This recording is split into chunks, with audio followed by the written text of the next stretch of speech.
Yo, what's going on, guys? Sekapoko here, bringing you another 7 Deadly Sins Grand Cross video. For this, we'll be going over the news. I'm talking about the fun thing that's going to be happening very, very soon, which is going to be final boss Meliodas and Elizabeth. That's going to be arriving to the game, and they didn't give a date. Probably Tuesday? Probably Tuesday.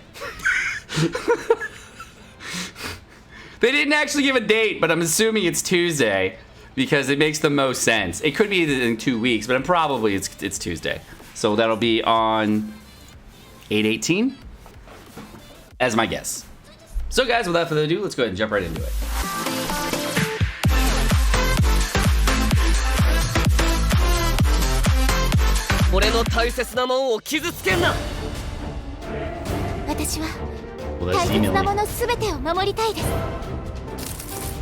She's 16, bruh! Derieri's here. Derieri's next week, confirmed. Oh, buddy! Derieri is coming, baby. Called it. We all called it. We all know it was coming. I told you final boss was coming with Derieri. All right, let's do this. I'm excited. Yeah, they know we like Derieri.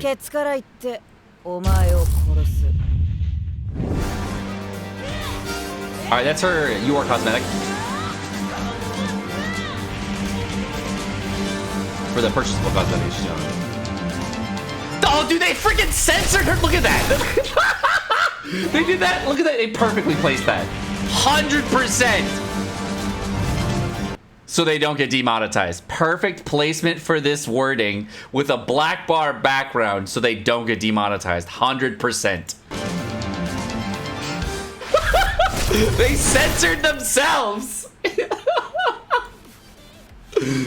Alrighty, boys and grills. We're gonna have the new. Oh, I'm gonna move this over before we talked about this. Actually, oh my god, my camera's off center. I'm gonna put the this up here. Okay, sounds good. All right, cool. We'll make this a little bit smaller, just a skosh. All right, sounds good. All right, boys and grills. Let's go ahead and talk about final boss Meliodas and Elizabeth, who are coming to the global version of 7 Deadly Sins Grand Cross starting. Probably Tuesday. I don't know. They're going to tell us in a second. All right. So both are speed attributes, but the attribute advantage is disabled and everything. There's basically, you can just bring whoever you want. The nice thing about this boss, there are no attributes. They're both blue, but it doesn't matter. They all have type neutral advantage against all colors. So blue and green and red will do the same amount of damage no matter what you want. But Derieri's obviously the biggest damage, so who cares? All right. Immune to corrosion, stun, and petrify. You can't petrify them, but you can freeze them. Meliodas recovers from freeze at the beginning of every turn. Now, I went over this in my previous video. If you haven't checked it out, I actually made a preparation guide for final boss Meliodas and Elizabeth. Link to that over there. You can check it out and give you a full description of exactly what to expect during when the fight does come out. And essentially use the freeze in order to get damage versus anything else. So you'll be using like Red Merlin to get that done. All right. Meliodas is also unaffected by attack disables when his ultimate move gauge has 4 orbs or left, so it's basically the exact same passive as Blue Demon Meliodas. The difficulties for this are going to be at hard at 110,000, extreme at 140,000, and finally hell at 160,000 combat class. Important details for phase 1, Meliodas is going to get counter will only activate against skills with debuff effects. So essentially on the first phase, you can actually use whatever attacks you want against the Meliodas, but he's only going to counter you with a debuff skill effect attack. Elizabeth's ultimate move is going to apply Rejuvenate buff. Rejuvenate buff is the same buff that the SR Elizabeth applies on her ultimate, where it's kind of a heal over time effect and basically is a full heal or near full heal on all allies. That recovers a great amount of health. Basically, it's a full heal. You can also incapacitate Elizabeth with freeze skills. So that means, so you know, a freeze will work on the Elizabeth, and it'll actually completely lock her out, so she'll be just sitting there. It is a perfect way to actually just crowd control her and make her sit there for a little bit. On phase 2, Meliodas is going to have a counter that's going to activate against all skills. So on phase 1 against debuff skills, and then phase 2 against any type of attack that you put against the boss. So if you wanted to use attack skills against the Meliodas, like using Red Escanor, use a Derieri, in order to just bring down the Meliodas very quickly, you can. You don't have to worry about it triggering. Elizabeth can carry a skill that prevents all enemies from using buffs and debuffs. This is a very annoying ability, so you want to kill Elizabeth either in the first turn or in the second turn as you start. One of the major strategies with Derieri is to kill, after you've killed the first phase, you go into the second phase with Derieri ultimate. You use the ultimate on Meliodas, and then finally you're going to use Derieri's either attack card or her or another debuff, another damage card in order to kill the Elizabeth. And a lot of the time, what we had to do on the Japanese version was instead of using Derieri, Derieri, we had to use Red Escanor. So we had to use a Merlin Ultimate as well as an Escanor 3-star card in order to kill the boss. So it was kind of like a kind of moment. All right, Elizabeth's attack skills and Meliodas' ultimate moves contain the Ruin effect. Therefore, it is recommended you try to prevent your team from getting stacked with debuffs. Essentially, you just want to kill the second phase as fast as possible so you don't get stacked with those debuffs. Ruin is going to increase damage dealt per debuff and remove debuff on the target and remove debuffs. It's the same thing that Green Skinny King does when he does his ultimate. And as you can see here, she's 16, bro. I'm kidding.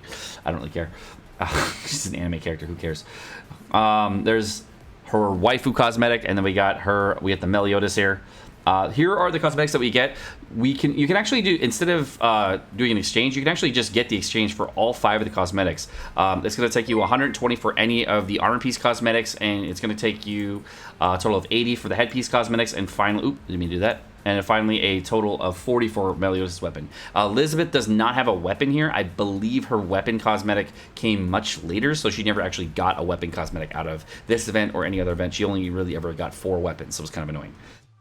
You're also going to be able to get purple stones as well as hammers as well, UR chests, etc. The UR chests are at 20 exchange points, which is really nice. On the JP version right now, the UR chests are worth 60 points, which is really annoying. So just know that this is a good deal. Yeah, totally worth. All right, we're also going to have anvils in here as well. For the placement rewards, top 5% is what you're going to need to get all the cool stuff.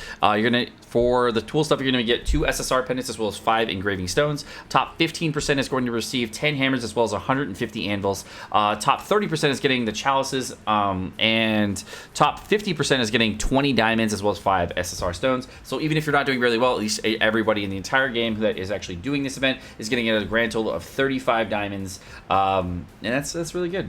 So all the non-new players should be able to get top 50% pretty darn easily. It is not that difficult to get.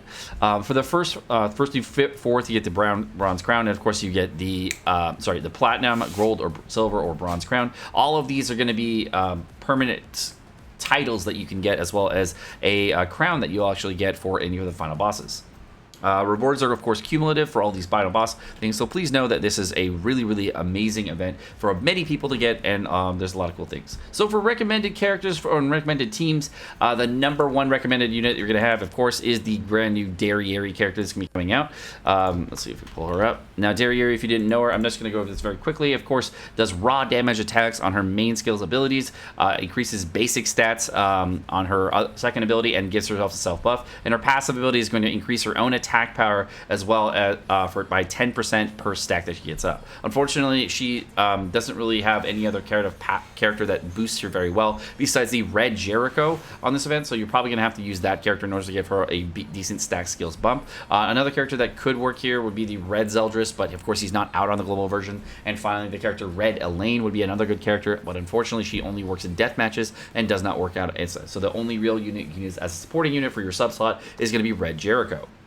The other 2 characters that I would recommend, of course, are going to be Red Gother, which is going to be your primo unit. That's just going to be the basic boosting unit that you want to use for rank ups, etc. And finally, the last unit you're going to use is going to be Merlin, the Red Merlin that you're going to be using for this fight. The reason you're going to be using the Red Merlin is because, of course, as they mentioned in the boss mechanics, you want to use a freeze. Freeze mechanics are really, really easy to use to get maximum damage, and this is going to allow you to get a 200% increased damage scaling ability that you can use on the Meliodas, and then use an ultimate with your Derieri to get a large amount of damage. You can also use this on the final phase in order to get a very, very large hit on the second phase Meliodas and use an ultimate there, as well as use your Red Merlin ultimate in order to kill the final boss, giving you a very, very easy kill. Overall, this fight is not super difficult, but you do want to be careful by using the Red Merlin, because on the original version of this fight, what actually happened is we had the attack-based ability here instead of a debuff-based ability for the rank 1 skill. So there was not the current change that we have on the global version, where a debuff skill is going to trigger the the counter skill effect. So you could potentially use a red Merlin 1-star card against the Meliodas without having to worry about it on the Japanese version. Whereas the JP on the global version, we are not going to have that same ability, and you're only going to be able to use raw damage attacks like the Gother attack skill ability that does not actually trigger the attack skill, so only his rank 1 only. And finally, the Derieri attack card. Those are the only 2 damage cards you're going to be able to use on this phase on the Meliodas. But what's really nice, though, is that Merlin is able to disable recovery skills on the Elizabeth, making it so that you'll actually be able to prevent a large amount of stuff that's happening with her. But unfortunately, Elizabeth actually has a buff skill mechanic as well as a healing skill mechanic for her ultimate. So you won't be able to use Merlin to seal out healing skills on the Elizabeth. You will be able to do damage to her anytime you want, though. But Sekapoko, I do not have the Derieri. I'm not going to be out of Dems for Derieri, and I want to say for Lost Van Meliodas. Well, your alternate character is going to be, of course, Jericho. It would be a really good character for this fight. She is a very, very high damage character that you can use and has a very large damage ultimate, with her spike ultimate doing a total of 960% attack as well as double crit damage. And yes, you can crit on this fight, and it is a very effective thing. You also have 2 other options. You have the red Escanor, which allows you to use the Amplify card that you can actually utilize with Gother getting a rank up and giving you that nice little Amplify damage card. You can use red Escanor's ultimate to do some decent damage, not really incredible, but it helps you get through the fight very quickly. He's a really good farming unit for this event, and the other unit, of course, you can try out is green Escanor, who is very tanky and, of course, can rush his ultimate very quickly, and is a cleanse ability that helps you with the buff mechanics that they have in this fight that could potentially help you get some good points. It really just depends on how much damage you think you're going to do on this fight. At 50-50, if you think you're going to do well. I think that both of the Escanors are going to do very, very well here, as well as the Jericho. Really depends on your gear sets as well as your RNG and the amount of time you're willing to put into this. Alright guys, my name is Sekapoko. Thank you so much for watching. Hope you guys enjoyed this video. If you guys did enjoy the video, of course, like and subscribe, all the fun stuff, and you guys have a great rest of your day. Peace.